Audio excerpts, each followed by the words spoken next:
This is Mike Maloney, and Mike is my gold expert. And the reason gold is so important, gold and silver, is because gold and silver is God's money. It's money made by God. And then in 1971, the U.S. government, under President Nixon, took God's money and turned it into man-made money. Never in the history of the world, this is the thing, never in the history of the world has this ever happened. In 1971, the U.S. and Nixon convinced the entire world to replace gold and silver with paper money. This stuff. Cash is trash.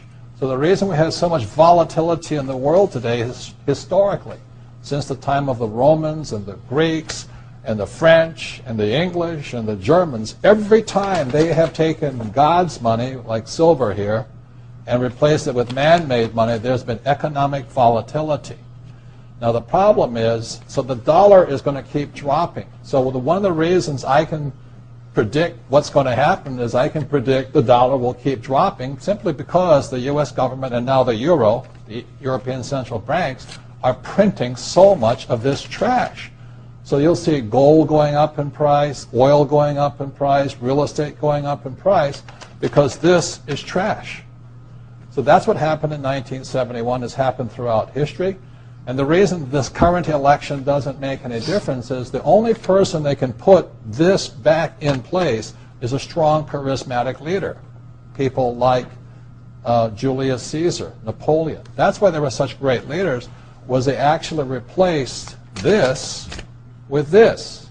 Unfortunately, we do not have that person among the candidates. I know Ron Paul, philosophically, I agree with him as closely as possible, but unfortunately I don't think Ron Paul has the chutzpah, as my Jewish friends would say, to change this whole thing. So there will be more this printed than ever before, which means the dollar keeps coming down and other things keep going up. And that's really what's going to happen.